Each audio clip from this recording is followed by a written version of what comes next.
प्रणाम होई चक्रवर्ती मैडम, प्रणाम होई। तो मैडम कदिन आगे अपनी लाइवे बोलছিলেন ये डर मुझे अच्छा लगा, ये डर मुझे अच्छे लगी। तो आमिও तेमनी बोलते चाই ये स्पोर्टिंग स्पिरिट मेरे को अच्छे लगी, ये स्पोर्टिंग स्पिरिट मेरे को अच्छे लगी। মানে আপনার স্পোর্টিং স্পিরিট দেখে আমার ভালো লেগেছে। এই যে আপনি বললেন না যে আমি কাজ করতে এসেছি, এখানে চ্যানেল খুলেছি, তাহলে আমাকে নিয়ে তো কন্ট্রোভার্সি হবেই। এই যে কথাটা বললেন একদম ঠিক বলেছেন, হক কথা। কারণ আপনি কন্ট্রোভার্সি ক্রিয়েটারদের সঙ্গে রয়েছেন, আপনি সেইখানেই ভিডিও করছেন এবং কন্ট্রোভার্সিয়াল টপিক নিয়ে ভিডিও করছেন। এখন টিনা আর বেচুমিত্তির হচ্ছে কন্ট্রোভার্সিয়াল টপিকের কন্টেন্ট, তাহলে তাদের নিয়ে আপনি যখন কথা বলছেন তখন সেটা কন্ট্রোভার্সিয়াল টপিক, আর সেই নিয়ে কথা বললে আমরা যারা কন্ট্রোভার্সি ক্রিয়েটার তারা আপনাকে কন্টেন্ট করব। আর এই ব্যাপারটাকে স্পোর্টিংলি নেওয়াটাকে একদম আমি স্পোর্টিং স্পিরিট বলছি। তো এটা চক্রবর্তী ম্যাডামের উদ্দেশ্যে।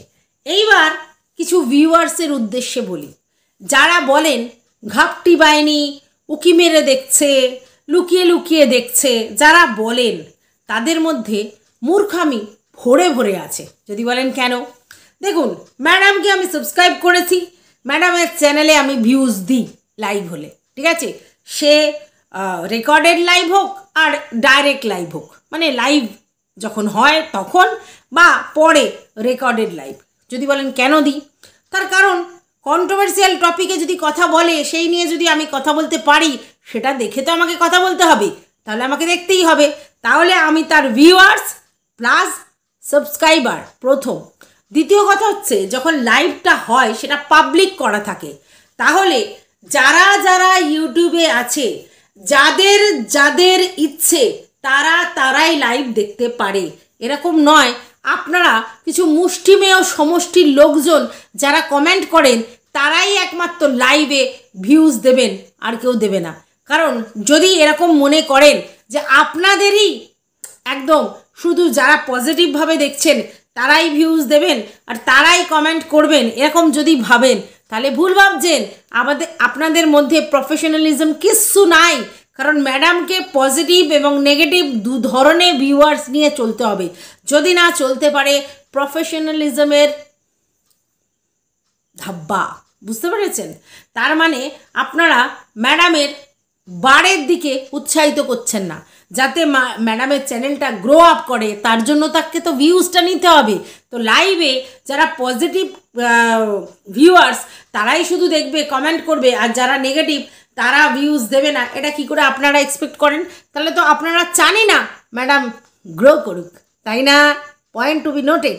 আচ্ছা, এইবার কথাটা হচ্ছে আপনারা কিছু লোকজন আছেন যারা গিয়ে ওখানে কমেন্ট করেন, আর আমরা যারা কিছু লোকজন আছে তারা ভিডিওতে ভিউজটা দিচ্ছি বা লাইভে ভিউজটা দিচ্ছি কিন্তু কমেন্ট করি না।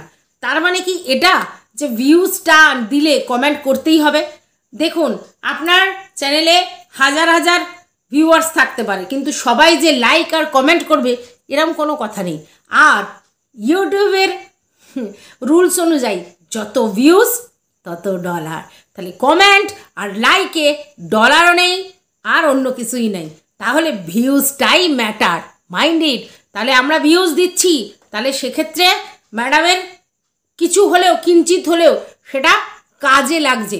তাহলে আপনারা যদি আমাদের মতো লোকদেরকে খেদিয়ে দেন, মার ঝাড়ু মেরে ঝেটিয়ে বিদায় কর, এই মেন্টালিটি রাখেন, তাহলে ম্যাডামের কি করে গ্রো হবে?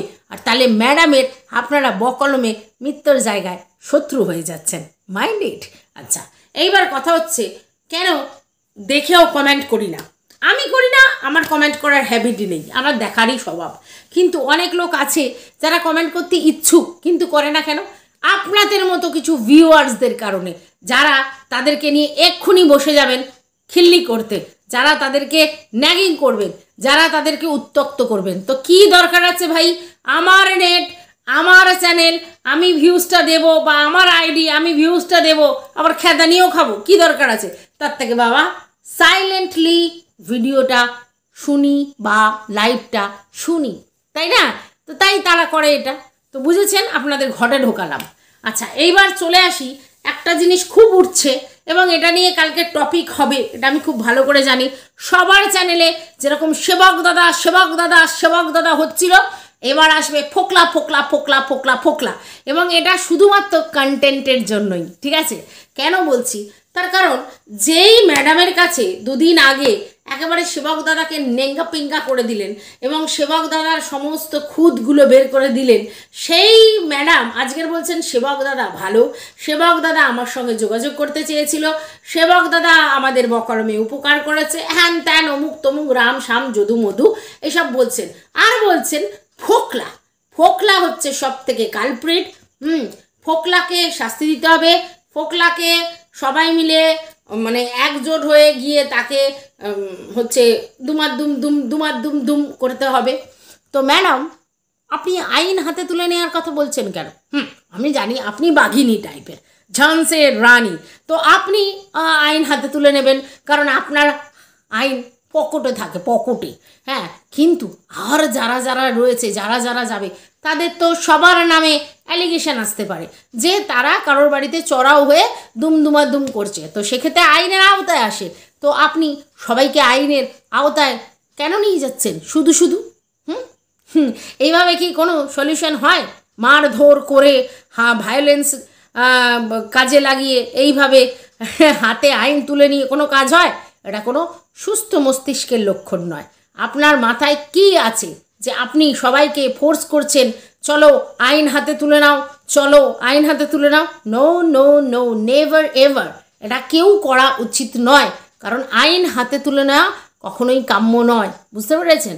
আচ্ছা, এইবারে গেল এই যে তাহলে ফোকলা তথা দীপ্ত, যাকে ফোকলা বলা হয়, যাকে এখন আমি দীপ্ত বলছি, তো সেই দীপ্তকে যদি কেউ কোনোভাবে কোনো কিছু করতে পারে, সেটা হচ্ছে আমাদের মিত্তির, পেঁচু মিত্তির অ্যালিগেশন আনতে পারে দীপ্তর এগেনস্টে যে ভাই আমার বউকে ভাগিয়ে নিয়ে গেছে, কিন্তু সেটা তো বললে হবে না, সেটা প্রমাণ করতে হবে।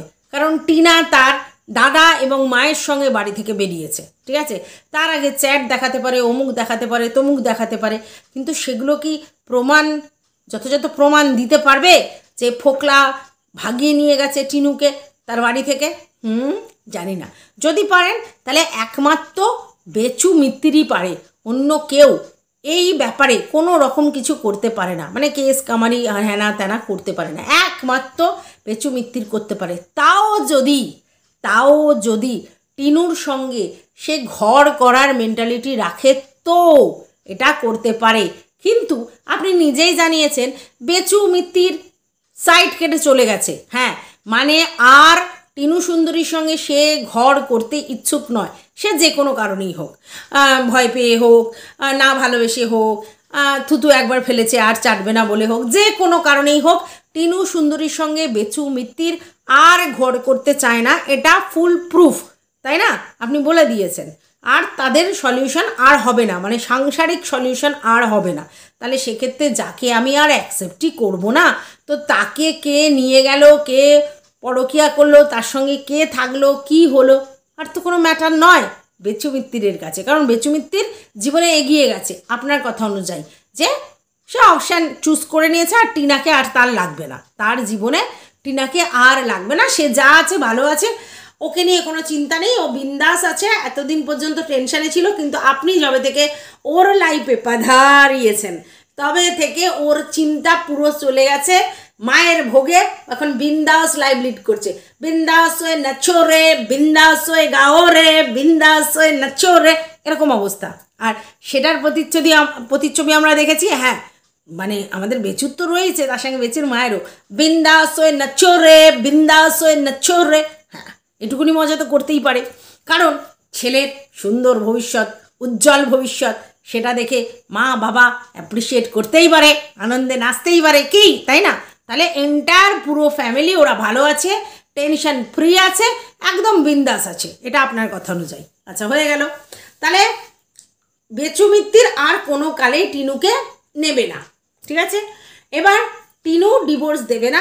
বেচু মিত্তির যদি ডিভোর্স চায় তাহলে তাকে কন্টেস্টে এসে ডিভোর্স ফাইল করতে হবে। আর ডিভোর্স ছাড়াই যদি বেচু মিত্তিরের সঙ্গে কোনো ইয়েচু থাকতে চায় তাহলে কারোর কিচ্ছু বলার নেই, কারণ লিভ ইন তো এখন লিগাল, তাই না? তাহলে সেই যদি কেউ যদি লিভ ইন করতে চায় বেচু মিত্তিরের সঙ্গে, তাহলে টিনা কেন কেউ আর বাদ সাধতে পারে না। টিনা শুধু ডিভোর্স দেবে না, হ্যাঙ্গিং কন্ডিশনে থাকবে। আর এচুর যদি লিভ ইনে কোনো আপত্তি না থাকে, তাহলে টিনা ডিভোর্স দিল কি না দিল ভাড়বে যাক, তাই না? এটা তো পুরো আমাদের কাছে কনফার্ম হয়ে গেছে। এইবার আপনি বলছেন ছেলের ব্যাপারটা বলছেন আপনি যে বেচুর কাছেই থাকবে, যেটা হতে পারে ম্যাক্সিমাম টু ম্যাক্সিমাম টিনা দেখা করতে পারে, বাচ্চাকে নিতে পারে, অমুক তমুক। তো সেটা টিনা কি করেছে, টিনা মানে গার্জেনশিপ মনে চেয়েছে নাকি কি জানি, এরকম একটা শুনছিলাম আপনাদেরই দলের একজনের কমিউনিটি পোস্টে। তো আমি জানি না কি করেছে না করেছে, মোটামুটি এটা কনফার্ম যে টিনা, আপনার কথা অনুযায়ী টিনা আর সন্তানকে পুরোপুরি পাবে না। গার্জেন অবশ্যই আমাদের বেচু মিত্তির থাকবে, টিনা দেখা করতে পারে, সাক্ষাৎ করতে পারে। তো সেটা কোর্ট বিচার করবে, আমরা আইনের উপর আস্থা রাখছি, বিচারক যে ডিসিশনটা দেবে সেটা আমরা মাথা পেতে নেব, সে যেভাবেই হোক। মানে আমরা নেব মানে দ্যাট মিনস টিনা নেবে, আর টিনা যেটা নেবে মাথা পেতে সেটা তো আমরাও সেটা অ্যাকসেপ্ট করব, কারণ আলটিমেটলি দিনের শেষে আমরা টিনার পাশে আছি। মানে আমি অ্যাটলিস্ট টিনার পাশে আছি, টিনার ফোকলার পাশেও নেই, টিনার বেচুর পাশেও নেই, টিনার অন্য ব্লা ব্লা ব্লা ব্লা কারোর পাশে নেই, শুধুমাত্র টিনার পাশে আছি এবং টিনার মাতৃত্বের পাশে আছি। টিনা যদি এই জিনিসটা অ্যাডজাস্ট করে নেয় বা নেগোসিয়েশন করে নেয় যে তার বাচ্চাকে সে তার বাড়িতে না রেখে শুধুমাত্র ছেলেকে দেখতে পাবে, নিতে পারবে, দুদিন মিশতে পারবে, এটাতেই ও শান্তি পায়, তো ঠিক আছে, ইটস ওকে, নো ইস্যু আমাদের তরফ থেকে। আমরা কিন্তু কোনো দিনই ওকে ফোর্স করবো না, কেন তুই এটা করলি না, কেন তুই ওটা করলি না। টিনা যেটা করবে মানে এই বাচ্চার ব্যাপারটাতে, তাতেই আমরা অ্যাকসেপ্ট করব। আর বিচারপতি যদি রায় দেয় যে বাচ্চা তার বাবার কাছে থাকবে আর মা মাঝে মধ্যে এসে দেখা করবে, ইটস ওকে। আর আপনি বললেন যদি এরকম কোনো কিছু হয় যে মানে টিনা বাচ্চার জন্য সমস্ত কিছু করেছে, তাহলে সেইটাই আপনি আবার বেচুকে দিয়ে কন্টেস্ট করাবেন আপনি বললেন। তাহলে এই জায়গা দেখা গেল আপনি বলছেন বেচু কেস করেছে, কেস করবে, প্রয়োজন হলে আবার করবে, ঠিক আছে? তো বেচুর অগাধ টাকা আছে, তাই জন্য বেচু এটা করতেই পারে আপনার মতে অনুযায়ী। কিন্তু আপনি টিনাকে কেস কামারিতে খরচা করতে বারণ করছেন। হ্যাঁ, তো এই জায়গায় আমি একটা কথা বলতে চাই আপনাকে, সেটা হচ্ছে অন্য কোনো ক্রিয়েটারের এগেনস্টে যাতে টিনা কেস না করে, সেটা আমিও ওকে যুক্তি বা পরামর্শ দিতে রাজি আছি। কারণ অন্য কোনো কন্ট্রোভার্সি ক্রিয়েটারের এগেনস্টে কেস করা মানে সেটা বেকার ফালতু ওয়েস্টেজ। তো সেটা যেন টিনা না করে সেটা আমি বারবার অনুরোধ করেছি। কেউ যদি ভড়কায় তাহলেও করা উচিত নয়, কারণ যে যা পারছে করুক। এই কন্ট্রোভার্সি ক্রিয়েটারদের এগেনস্টে কেস করে আলটিমেটলি কি হবে, একটা কন্ট্রোভার্সি ক্রিয়েটার হয়তো ওকে নিয়ে আর অসভ্যতম ভিডিও করবে না, কিন্তু ভিডিও কি করবে না, সে তো করবে কন্টেন্টের জন্য। তো তাকে শাস্তি দিয়ে টিনার কী লাভ, কতগুলো টাকা পয়সা খরচা হওয়া ছাড়া কিছুই হবে না। তাহলে টিনা কি তাহলে কোনো কেস করবে না? না, ওকে অবশ্যই ফোকাস থাকতে হবে কোন ব্যাপারে, বাচ্চার ব্যাপারে যেগুলো করেছে। হ্যাঁ, যত টাকা পয়সা খরচা করেছে, যত ইনভেস্ট করেছে, এরপর কিছু অন্তত রেজাল্ট চাই, তারপরে আবার পয়সা খরচা করতে পারে। মানে ধরুন ও যেভাবে কেসগুলো করেছে সেই কেসগুলো তো একদিনে মিটবে না। আপনিও জানেন, আমিও জানি, ভারতীয় আইন ব্যবস্থা প্রচণ্ড ধীরে সুস্থে ধীর গতিতে চলে। কারণ আমরা এই তিলোত্তমার কেসটা থেকে তো আবার প্রমাণ পেলাম, এত অ্যাক্টিভ, এত সমস্ত কিছু হচ্ছে, তারপরেও দেখো 1 মাস হয়ে গেছে, কোনো কিছুই পাওয়া যাচ্ছে না, কারণ প্রমাণ লোপাট, তাই তো? তো সেক্ষেত্রে টিনাদের এই কেসটাও কতদিন ধরে চলবে আমরা কিন্তু কেউ জানি না। কিন্তু টিনা তার বাচ্চার জন্য কোনো কেসে জড়াবে না বা বাচ্চার জন্য কোনো কেস করবে না, এটা আমি মানছি না। এটা অবশ্যই ও করবে। বাচ্চা পেতে গেলে যে সিস্টেমে চলতে হবে ওকে বলা হয়েছে ওর লিগ্যাল টিমের তরফ থেকে, সেগুলো ও অবশ্যই করবে, ঠিক আছে? এবং করছেও। তবে হ্যাঁ, যত টাকা ও ইনভেস্ট করেছে, যত টাকা ও খরচা করেছে, তার কিছু অন্তত রেজাল্ট ওকে দেখাতে হবে এবং তারপরে ও আবার ফার্দার টাকা ইনভেস্ট করবে, ঠিক আছে? আচ্ছা, এইবার ডিভোর্স কেসে যদি টিনা ডিভোর্স দিতে না চায় আর বেচু যদি ডিভোর্স দিতে চায়, তাহলে কন্টেস্ট হবে। আর কন্টেস্টে বেচু আর টিনাকে লড়তে হবে। কন্টেস্ট কেস মানে মিউচুয়াল ডিভোর্স নয়, আর মিউচুয়াল ডিভোর্স না হলে কন্টেস্ট হলে প্রচুর দিন সময় লাগবে, ঠিক আছে? এইবার এইখানে আমরা টিনাকে বলবো না কোনোভাবেই, মানে আমি বলবো না যে তুই ভাই এই কেসটা ছেড়ে দে বা এই কেসটা লড়িস না, কখনো বলবো না। কারণ সেক্ষেত্রে টিনার অস্তিত্বের লড়াই, ঠিক আছে? টিনা ডিভোর্স দিতে চাইছে না, ও ডিভোর্স দিতে চাইছে, ঠিক আছে? এবারে যদি টিনা ডিভোর্স দিতে না চায় আর ও ডিভোর্স দিতে চায়, তাহলে ওকে লড়তে হবে কন্টেস্টে, লড়ে ডিভোর্স নিক। ওর কাছে তো সমস্ত প্রমাণ আছে, তাহলে প্রমাণ দিয়ে খুব ইজিলি ও ডিভোর্স পেয়ে যাবে আপনার কথা অনুযায়ী, তাহলে ও লড়ে নিক, তাই না? টিনা ইউই হাত দিয়ে ডিভোর্স দিয়ে আসবে না। আর যদি টিনা ইউই মিউচুয়ালি ডিভোর্স দিয়ে আসে, সেক্ষেত্রে বাচ্চার ব্যাপারটা কনফার্ম করতে হবে। আর আপনি যেটা বলেছেন তাতে এটা পরিষ্কার যে বেচু তার বাচ্চাকে ছাড়বে না কোনো মূল্যেই, এবং সেই জায়গায় সে লড়বে। তাহলে বাচ্চার জন্যও যদি লড়ে, তাহলে টিনুও বাচ্চার জন্য এবং ডিভোর্সের জন্য দুটো ক্ষেত্রেই লড়বে, যে ডিভোর্স আমি দেব না আর বাচ্চা আমার চাই, যেদিনকে আমি ডিভোর্স দেবো তবে আমার বাচ্চা চাই। আর যদি এই জিনিসটা লং টার্ম প্রসেসে চলে, তাহলে টিনুরও টাকা এটার ক্ষেত্রে খরচা হবে, বেচুরও যাবে। তাহলে বেচুর যখন আপনি খরচা করাতে পারছেন, আপনি তো বেচুর মানে বেচু আপনার ক্লায়েন্ট, এবং বেচুর প্রতি আপনার ফুল সাপোর্ট আছে আপনার কথা অনুযায়ী, এবং টিনার প্রতিও আপনার আছে অ্যাজ আ মেয়ে, একটা মেয়ে হিসেবে রয়েছে। তাহলে বেচুকে দিয়ে যখন আপনি কেস করাচ্ছেন এবং বেচুর টাকা খরচা হচ্ছে আপনি কেসে জানেন, তারপরেও ওকে উইথড্র করতে বলছেন না, তাহলে টিনার ক্ষেত্রে তো এই ব্যাপারে আপনি উইথড্র করতে বলতে পারেন না, তাই না? কারণ বেচুও যেভাবে ইনকাম করছে, টিনুও সেইভাবে ইনকাম করছে। বেচুও যেভাবে কেসের জন্য খরচা করছে, টিনুও করছে। তাহলে বেচু যদি সেই প্রসেসিংগুলো কন্টিনিউ চালায়, তাহলে টিনুও চালাবে। আর আপনি যদি টিনুর ভালো চান, তাহলে নিশ্চয়ই আপনি বেচুর ভালোটা আগে চান। তাহলে বেচুর ভালো চাইলে আপনি তো বেচুকেও এই পরামর্শ দেবে যে বাবা, যে কোর্ট কেস চলছে সেগুলো ভাই বন্ধ করে দাও, তাই না? কারণ এগুলো করে ফালতু কোনো লাভ হবে না, এটাই তো বলতেন। তাহলে যদি বেচুর ক্ষেত্রে আপনি সেটা না বলছেন, তাহলে টিনার ক্ষেত্রে কেন বলছেন, তাই না? এই প্রশ্নটা উঠেই যাচ্ছে। আচ্ছা, এইবার বলছেন সেবক দাদার গল্পটা, বলছেন আপনি সেবক দাদা আপনার সঙ্গে যোগাযোগ করতে চেয়েছিল এই টিনার ব্যাপারটা যাতে সুস্থভাবে মিটে যায়। আচ্ছা, প্রথম।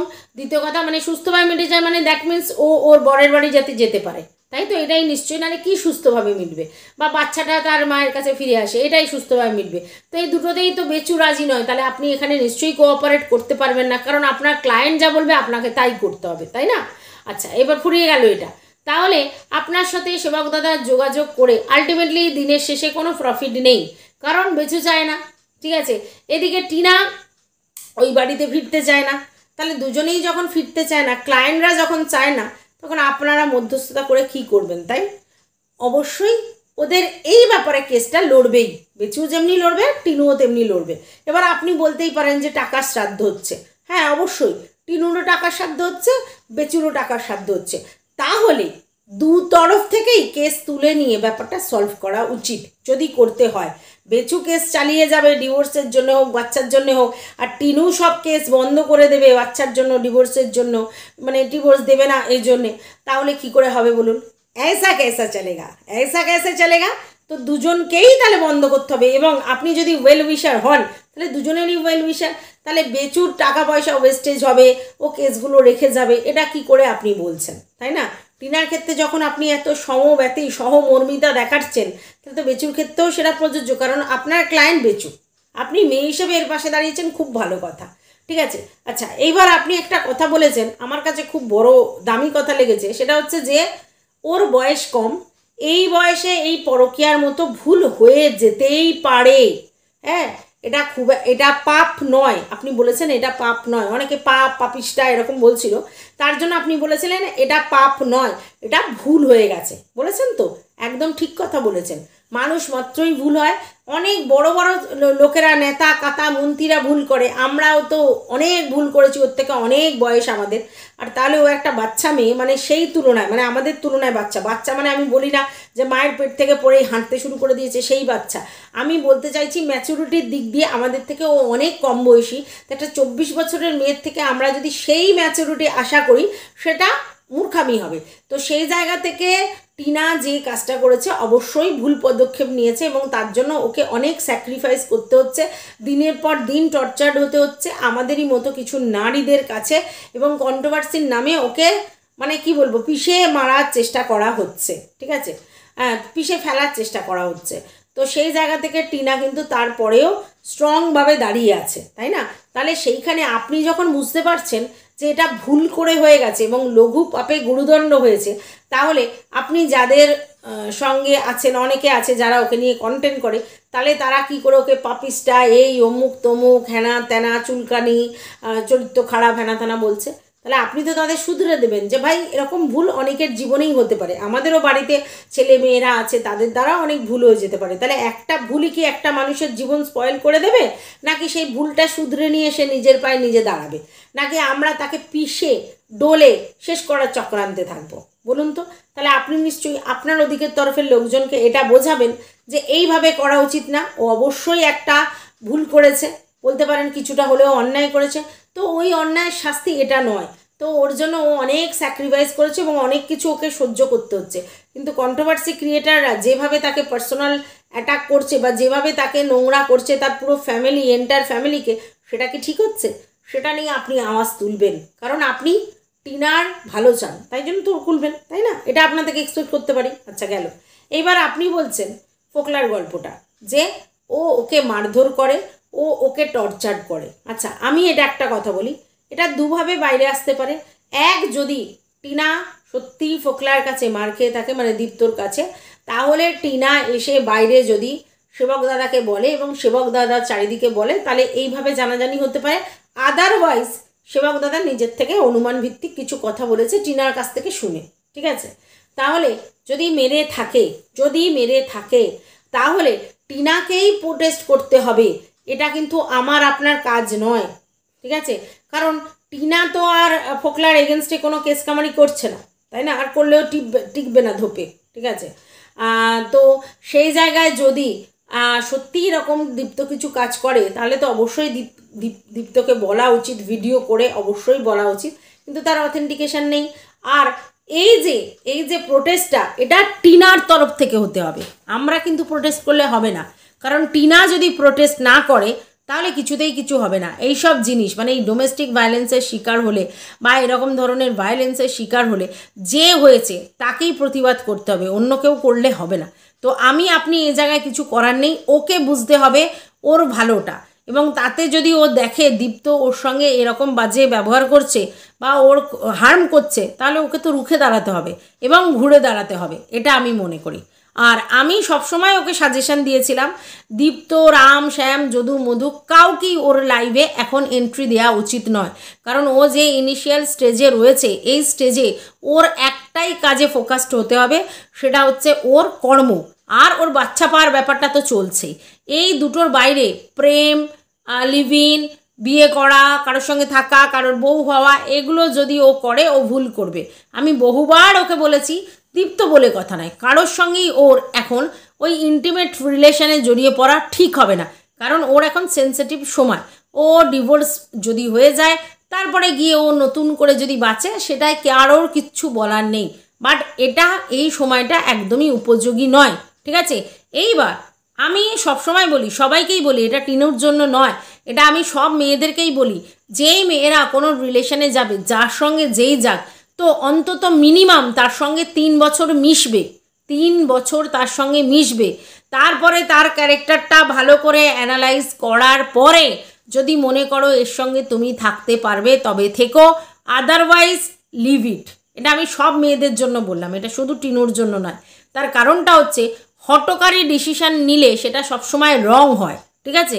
3 বছর একটা মানুষকে পুরোপুরি চেনা যায় না, কিন্তু তার কিছুটা পরিমাণ স্বভাব, তার অ্যাটিটিউড, তার ক্যারেক্টার অ্যানালাইজ করা যায়, ঠিক আছে? চোখ কান খোলা রাখলে 3 বছরে একটা মানুষকে কিছুটা হলেও চেনা যায়।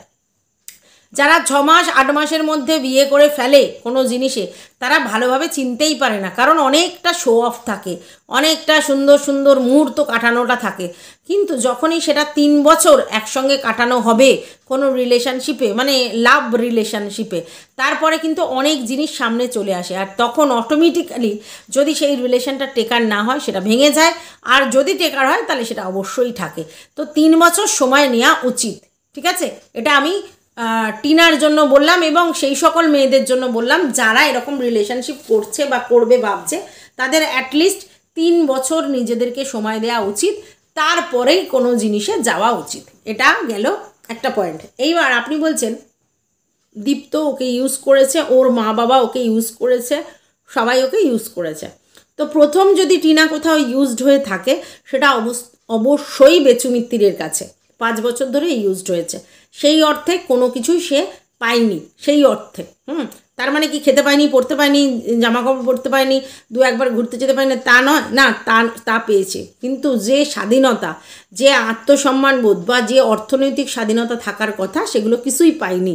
এবং শুধু টিনা নয়, আমাদের সমাজে বহু মানুষ এরকমভাবে ডিপ্রাইভ হয়, এটা সবার জন্যই বলছি আমি। তো এখন যখন টিনা সেখান থেকে বেরিয়ে এসেছে এবং নিজের পায়ে দাঁড়ানোর জন্য চেষ্টা করছে, তখন আমাদের সবাইকে হাত বাড়িয়ে দিতে হবে যে হ্যাঁ, ও নিজের পায়ে দাঁড়াক, যেভাবেই হোক ও কষ্ট করে স্ট্রাগল করে দাঁড়াক, ঠিক আছে। এবং এই সময় ওর কোনো লাভ অ্যাফেকশানে বা বিয়ে নামক কোনো জিনিসে জড়ানো উচিত নয় এই মুহূর্তে, লিগালি, ঠিক আছে। আর ডিভোর্স আইনি লিগালি কী করে বিয়ে করবে? এইবার আপনি একটা কথা বলছেন কি আরটিআই করবেন, কে কি তোমার আধার কার্ড পাল্টেছে, রেলে করে যে গেছে সেখানে একরকম আধার কার্ড দিয়েছে, আবার অন্য জায়গায় আধার কার্ড কি দিয়েছে, অমুক তমুক অনেক কিছু বলেছেন। এবার আমি যতদূর জানি সেটা হচ্ছে টিনা আধার কার্ড করতে দিয়েছিল এবং সেই আধার কার্ডটা ওর বরের নামে কেয়ার অফ ছিল এবং ওর টাইটেল মিত্র ছিল সুলেখা মিত্র। সেই জায়গায় ও সুলেখা চক্রবর্তী করবে এবং বরের জায়গায় বাবাকে কেয়ার অফ করবে, এরকম কিছু একটা ডিসিশান ও নিয়েছিল। এবং তার জন্য কিছুদিন ও দৌড়াদৌড়ি করছিল আধার কার্ড চেঞ্জ করবার জন্য। যদিও যখন ও ফ্ল্যাট নিয়েছিল সেই সময় ওর আধার কার্ড চেঞ্জ হয়নি, আর দ্যাটস ওয়াই ওর নামে ফ্ল্যাটটা বুকিং হয়নি, ওর বাবার মায়ের নামে বুকিং হয়েছিল। আমি যতদূর শুনেছি, এগুলো সবই কিন্তু শোনা কথা। তাহলে আজকের ডেটে কনফার্ম আপনি যে ওর আধার কার্ড চেঞ্জ হয়ে গেছে? জানি না। যদি আধার কার্ড চেঞ্জ হয়ে যায় সেটা কিন্তু সুলেখা চক্রবর্তী এবং শক্তি চক্রবর্তীর এতেই করা আছে, সেখানে কোনোভাবেই দীপ্ত সরকারের নাম নেই। কি করে নেবে? দীপ্ত সরকারের নাম চাইলেই কি দীপ্ত সরকারের নাম ঢোকাতে পারবে? সেক্ষেত্রে প্রুফ দিতে হবে অনেক কিছু, ঠিক আছে। তো সেটা যদি প্রুফ না দিতে পারে সেটা হয় না। যতই এমএলএ সার্টিফিকেট নিয়ে যাক, ওটা টিনা ভিডিওতেই বলেছে, সেক্ষেত্রে বাবার নামে হবে। কারণ যেহেতু বাবার বাড়িতে আছে এবং বাবার আধার কার্ড আছে বা বাবার আছে, দীপ্তর দিয়ে কিন্তু হবে না। তাহলে এটা করা যায় না, আইনত করা যায় না। তাহলে আপনি কি বলছেন? আমি এই জায়গাটা বোধগম্য হলো না। যদি আপনি প্রমাণ করতে পারেন হ্যাঁ ও দীপ্তর কেয়ার অফ দিয়ে করেছে, তাহলে সেক্ষেত্রে সেই কথাটা নিয়ে অবশ্যই কথা বলবো। কিন্তু এখনও পর্যন্ত আমি টিনার ওখান থেকে যেটা শুনেছি যে টিনা তার আধার কার্ড চেঞ্জ করবার জন্য চেষ্টা করেছিল এবং ওর বাবার এতেই মানে চক্রবর্তী করে চেষ্টা করেছিল, সেটা হয়ে গেছে কিনা জানি না, ঠিক আছে। আচ্ছা, এটা গেল। এবার কথা হচ্ছে, বলা হচ্ছে যে দীপ্ত ওর উপর মানে অ্যাটাক করেছে, মারধর করেছে, ও মার খেয়েছে, এই খেয়েছে, এসব বলা হচ্ছে। তো আমার প্রথম কথা হচ্ছে টিনার সেখানে রুখে দাঁড়ানো উচিত ছিল। মার যদি খেয়ে আপনি প্রোটেস্ট না করেন, চুপ করে থাকেন, তাহলে ওই মারই খেয়ে যেতে হবে তাকে। তাহলে এই জায়গায় আপনি কেউ নই, ওকেই প্রোটেস্ট করে দাঁড়াতে হবে, মানে টিনাকেই প্রোটেস্ট করে দাঁড়াতে হবে, এটা মাইন্ড করে রাখতে হবে। আর যদি দীপ্ত সত্যি এটা করে থাকে তাহলে তো আমি বলবো একদম ব্লান্ডার মিস্টেক করেছো। আর কাউকে ভালোবাসা মানে তাকে শাসন করার নামে তার গায়ে হাত দেওয়া নয়। যদি করে থাকো তাহলে যাকে ভালোবেসেছো তাকে রেসপেক্ট করতে জানতে হবে। ভালোবাসা শুধুমাত্র ভালোবাসার মধ্যে সীমাবদ্ধ থাকলে হবে না, তাকে রেসপেক্ট করতে হবে, তার সেলফ রেসপেক্টটাকে মর্যাদা দিতে হবে। প্লাস তার গায়ে হাত দিলে মানে তুমি কিন্তু কাপুরুষ, সেদিন থেকে তুমি কিন্তু পুরুষ নও। কারণ কোনো পুরুষ মানুষ একটা মেয়ের গায়ে হাত দিয়ে মহানত্বতা দেখাতে পারে না। যে সকল পুরুষেরা তা কোনো মেয়ের গায়ে হাত দেয়, সে এইটুকুনি চড় মারতে পারে, আস্তে করে চড় মারতে পারে, তাহলেও সেটা কাপুরুষতার লক্ষণ। এই সব ছেলেদেরকে জব্দ করার জন্য সেই সব মেয়েদেরকেই রুখে দাঁড়াতে হবে যার উপর টর্চারটা হয়েছে। কিভাবে রুখে দাঁড়াবে? বলতে হবে আমি তোমার মার খাওয়ার জন্য জন্মাইনি, আমার নিজস্ব একটা সত্তা আছে, ব্যক্তিগত সত্তা। মার খাওয়ার জন্য আমার জন্ম হয়নি। কেন মার খাবো? ভালোবেসেছি, অন্যায় তো নয়। যদি ভালোবেসে থাকি তাহলে ভালোবেসেছি, অন্যায় তো করিনি। তো ভালোবাসা, আমি তোমায় ভালোবাসছি মানে তোমার এত সাহস হতে পারে না যে তুমি আমাকে শাসন করার নামে আমার গায়ে হাত দিয়ে আমাকে টর্চার করবে, হতে পারে না সেটা। তাহলে সেক্ষেত্রে ইমিডিয়েট প্রতিবাদ করা উচিত এবং সেই জায়গায় টিনাকেই প্রতিবাদটা করতে হবে, আমরা কেউ করতে পারবো না, ঠিক আছে? বোঝাতে পারলাম নিশ্চয়ই। আচ্ছা, এবার রইল বাকি টাকা ইউজড। টিনা যে টাকা ইনকাম করছে সেটা সবাই ওর থেকে লুটে পুটে খেয়ে নিচ্ছে, ওর টাকা সবাই ইউজ করে নিচ্ছে, সবাই ওকে টাকার মেশিন ভেবেছে। অতি বড় সুন্দরী না পায় বর, অতি বড় ঘরণী না পায় ঘর। তো টিনা মিষ্টিমুখী সুন্দরী, মোটামুটি দেখতে ভালো, এবং কি বলবো, সুন্দরী বলা চলে, এক কথায় সুন্দরী বলা চলে। তো এই সুন্দরীদের ঘর পাওয়াটা খুব ডিফিকাল্ট। তো একবার যখন এক জায়গা থেকে চলে এসেছে, আবার সেই জায়গাটা পুরোপুরি কাট আউট হয়নি এবং অন্য কারোর সঙ্গে মিশেছে, তাহলে সেটাও ফল্ট হবে। তাই হয়েছে। এইবার টিনা দেখছে, মানে টিনা যে পরিমাণ ইনকাম করছে একটা ব্লগার হিসেবে, ঠিক আছে, অনেক কাঁচা পয়সা চলে এসেছে। তো এবার আমরা যারা নর্মাল লাইফ লিড করি, হ্যাঁ, তারা এত এত টাকা ইনকাম করে না। তারা টিনার বাবা বা টিনার দাদা যা কাজ করে, মানে একজন ড্রাইভার, একজন টোটো চালায়, এদিকে দীপ্ত কি করে আমি জানি না।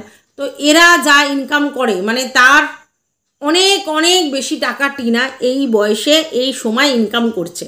তো ন্যাচারালি সেই টাকার সবাই আর কি ইউটিলাইজ করবার চেষ্টা করবে, কখনো খেয়ে, কখনো পরে, কখনো মেখে, এসব করে করবে, ঠিক আছে। তো টিনাকেই এটা বুঝতে হবে, এটা আমি আপনি বলে দিলে হবে না, টিনাকেই এটা বুঝতে হবে যে আমি কার জন্য কতটা টাকা ইনভেস্ট করতে পারি, ঠিক আছে। কারণ আমার শখ আছে, আমার নিজস্ব থাকা খাওয়া আছে, আমার নিজস্ব শরীর খারাপ আছে, আমার ব্যাংক ব্যালেন্স করা আছে, আমার ইএমআই আছে। আমি যতদূর জানি ওর ফোনের একটা ইএমআই চলছে, আরও কোনো ইএমআই আছে কি না জানি না। তো সেগুলো দেওয়ার পরে আমাকে টাকা ইনভেস্ট করতে হবে। এবারে মুখ খুলে বলতে হবে, তাকে যদি কেউ ইউটিলাইজ করে বা তার টাকা নিয়ে যদি কেউ ইউটিলাইজ করে, তাহলে সেক্ষেত্রে ওকে মুখ খুলতে হবে যে ভাই আমি আর দিতে পারবো না, ঠিক আছে।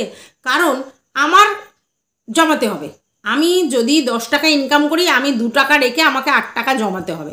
কারণ আমার তো সারা জীবন এই লেভেলের ইনকাম থাকবে না, সারা জীবন তো কারোর এই লেভেলে ইনকাম থাকে না। কারণ বহু ব্লগার আছে, তাদের সারা জীবন কিন্তু এই ইনকাম নেই। তাহলে আমার তো একটা ছোট্ট পিরিয়ড আমি এই লেভেলের ইনকাম করতে পারি, বাদ বাকি টাইমে আমাকে তো অন্য জায়গায় ইনভেস্ট করতে হবে। তাহলে আমি এখন যদি টাকাগুলো কালেক্ট করে সেভিংস না করি, পরবর্তীকালে আমি কি করব?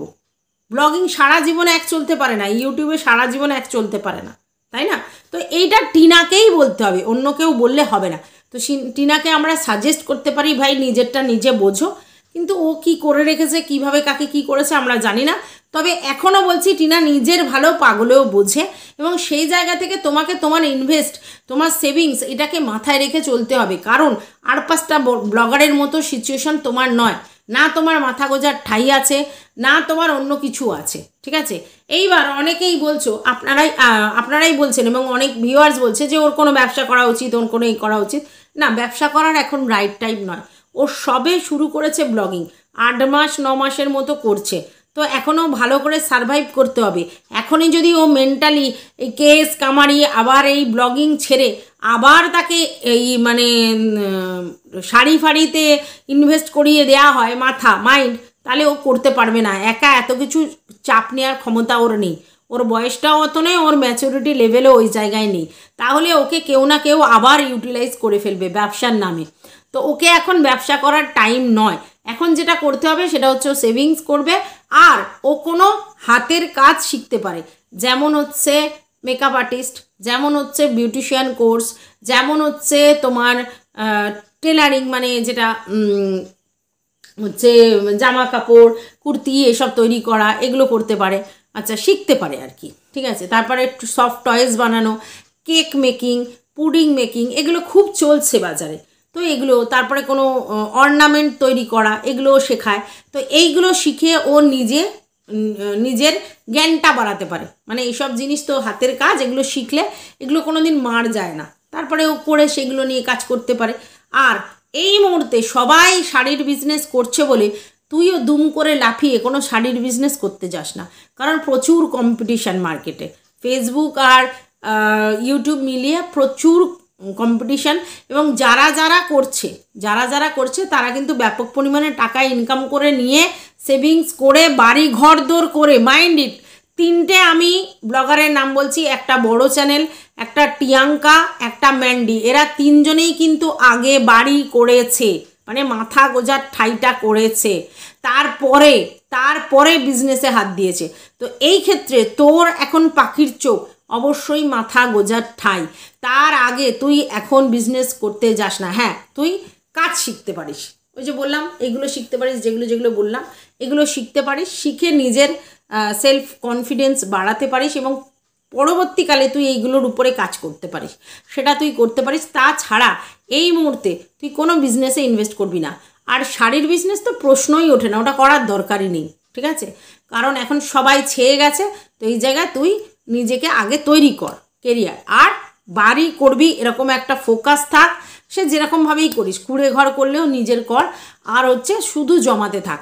আর আশেপাশে আগাল বাগাল যে খরচাগুলো করছিলিস, যার জন্যই করেছিস, আমি কাউকে ছোট করতে চাই না, যার জন্যই করেছিস তুই তো জানিস তুই কার কার জন্য করেছিস, কী অ্যামাউন্ট করেছিস, সেগুলো প্লিজ স্কুইচ করো, না হলে কিন্তু তোমার সমূহ বিপদ। যেভাবে তুমি চলছো এইভাবে যদি তুমি চলো, তাহলে একসঙ্গে 1,00,000 টাকা পেলেও মাসের শেষ, মানে আমরা তো টাকাটা পাই 21 থেকে 27-28 তারিখের মধ্যে, ওর মধ্যে টাকা পাবে মাসে 10, মানে পরের মাসে 10 তারিখ হবে না, তোমার টাকা ফরফিট হয়ে যাবে। তো প্লিজ বি অ্যালার্ট। হ্যাঁ, আমি কিন্তু অনেক বুঝে তোকে কথাটা বলছি, তাই না? তুই অন্তত বুঝছিস। তো সেই জায়গা থেকে কিন্তু বি অ্যালার্ট, বারবার বলছি বি অ্যালার্ট। হ্যাঁ, নাহলে কিন্তু খুব বিপদ। এবার দেখো, আমরা বোঝানোর মালিক, আমরা বোঝাবো, তুমি বুঝবে কি বুঝবে না, তুমি এভাবে চলবে কি চলবে না, একদম ডিসিশান ইয়োর, আমাদের নয়। বাট আমি তোমাকে বলবো একজন মেয়ে হিসেবে প্র্যাকটিক্যালি যে চিন্তাভাবনাগুলো করতে পারি এবং আমি যেভাবে সারভাইভ করেছি, আমি তোমাকে সেই বুদ্ধি দিচ্ছি। আমি এইভাবেই সারভাইভ করেছি, তো সেই বুদ্ধিটা দিচ্ছি। স্ট্রাগল ফর এক্সিস্টেন্স কি এটুকুনি ফিল আমি করেছি এবং এইভাবেই কিন্তু সেটেল হয়েছি, এবং আমার বাড়ি কিন্তু আমি তৈরি করেছি। হ্যাঁ, তো যাই হোক, এইটাই বলছি। তো এত কিছু বলার এটাই উদ্দেশ্য যে আমি দেখতে চাই তুমি সারভাইভ করেছো, 4 বছর পরে এরকম কাঁধ ঝাঁকিয়ে চলতে পারছো, কেউ তোমাকে ওইভাবে উংলি তুলতে পারছে না, এটা দেখতে চাই। তো সেটা করে দেখাও। আর তোমার সামনে তো এম আছে, সৌমালি তো তোমার সামনে এম আছে, দেখতেই পাচ্ছ নিজে কি কোথায় নিজেকে অ্যাচিভ করিয়েছে। তো সেটা দেখেও তো শিখতে হবে, তাই না? অবশ্যই তার হাজব্যান্ড তাকে খুব সাপোর্ট করেছে, বাট তুমি চেষ্টা করলে পারবে, ডেফিনেটলি পারবে। আর ভালো কে খারাপ কে এগুলো বোঝার চেষ্টা করো, কে তোমার পয়সা ইউটিলাইজ করতে চাইছে সেটাও তুমি বোঝবার চেষ্টা করো। আর এই দুনিয়াটাই স্বার্থপর, এখানে অন্য কোনো রিলেশান হ্যানা ত্যানার কোনো ভ্যালু নেই, সব জায়গায় শুধু টাকারই ভ্যালু। তো সেটাকে নিজের কাছে গচ্ছিত করে রাখো, দেখবে সারা জীবন নিজের ভ্যালুটা তৈরি করতে পারবে, আর না হলে ঠেঙ্গা। তো এটুকুই বলার ছিল ভিডিওটার মাধ্যমে ম্যাডামকে এবং আমাদের টিনা সুন্দরীকে। তো এটাই বললাম। তো ভালো থেকো, সুস্থ থেকো, সবাই সাবধানে থেকো। আমার ভিডিওটা যদি তোমাদের ভালো লাগে অবশ্যই একটা লাইক করে দিও, পাশে থেকো সাবস্ক্রাইব করে। আর কিছু বলার থাকলে কমেন্ট বক্সে অবশ্যই জানিও।